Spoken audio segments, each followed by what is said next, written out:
Good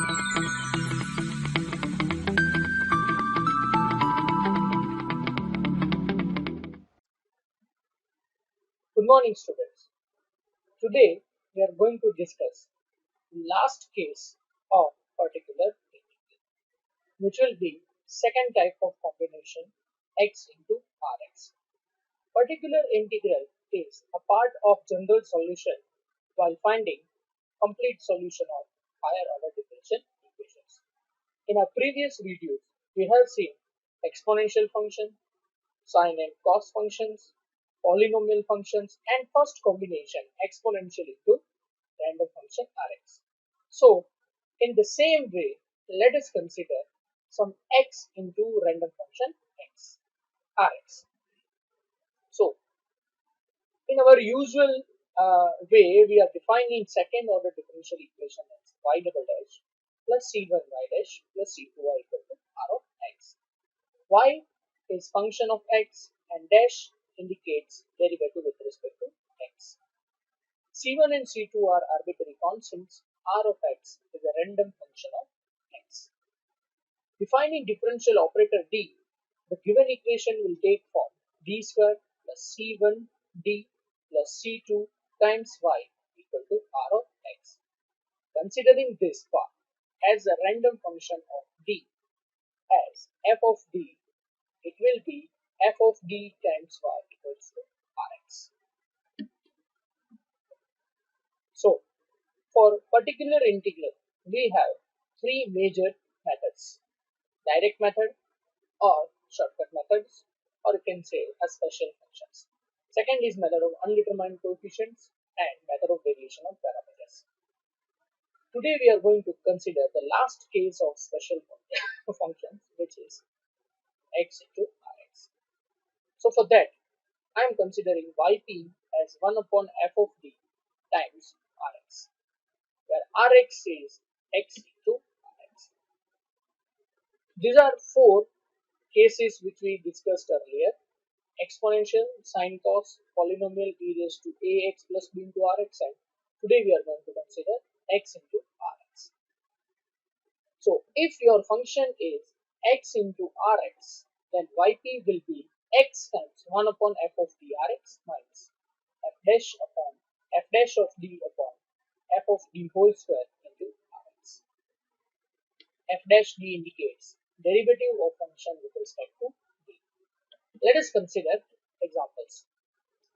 Suppose the given differential equation is y double dash plus y equals to x into sin x. Then the first step is to consider the operator form, and that is nothing but d square plus 1 times y equals to x into sin x.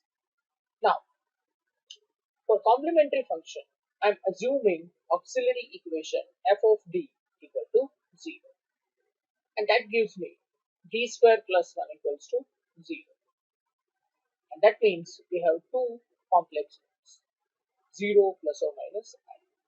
Alpha is 0, beta is 1, and therefore complementary function will be c1 cos x plus c2 sin x. Now coming to the main part, finding particular integral 1 upon 1 plus d square of x into sin x. So here rx is sin x and f of d is 1 plus d square. So considering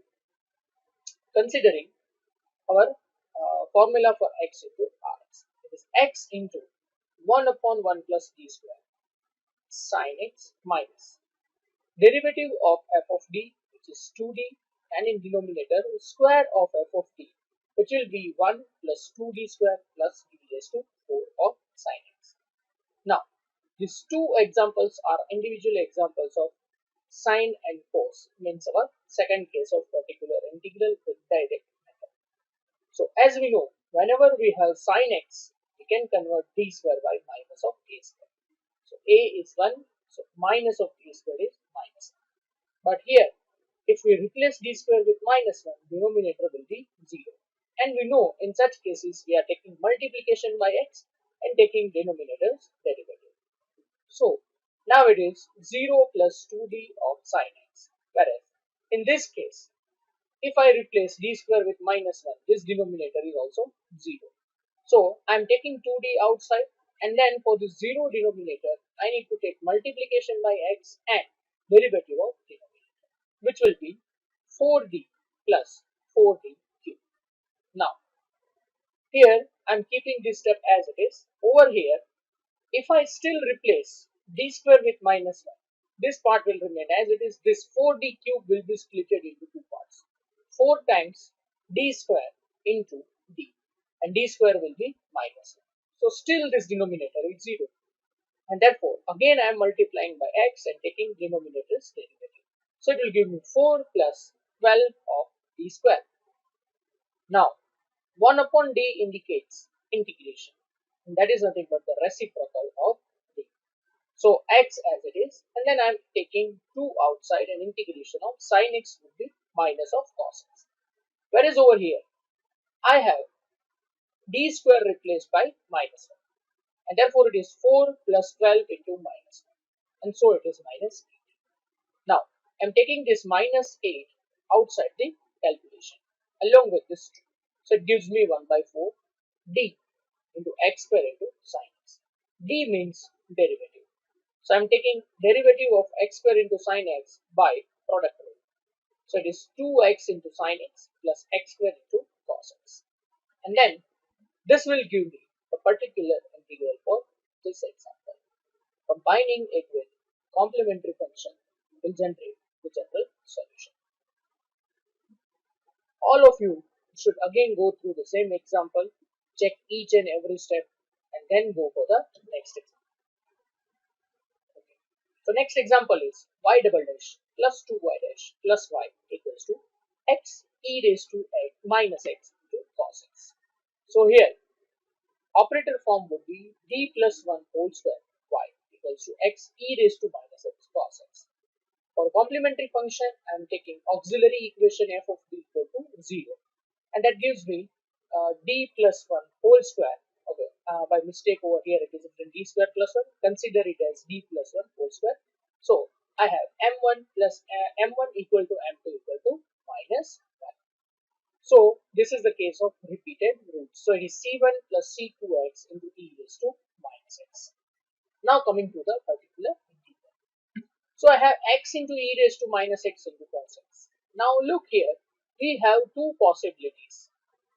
I can consider this function as combination 1 or combination 2. But always consider exponential function first of all for the combination. So I am taking e raised to minus x outside the bracket. And what will be the effect? Effect will be, it will shift d to d minus 1. So it is d minus 1 plus 1 whole square, and that will result into d whole square into x cos x. Now this is nothing but the combination 2.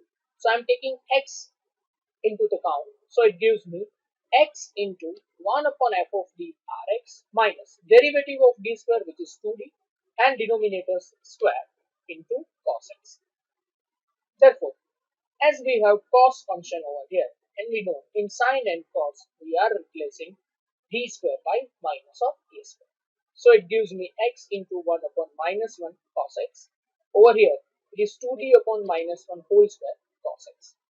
Now simplifying this will give me minus x cos x minus 2d into cos x. D means derivative of cos x, which will be minus of sin x. And therefore my final result is minus x cos x plus 2 sin x.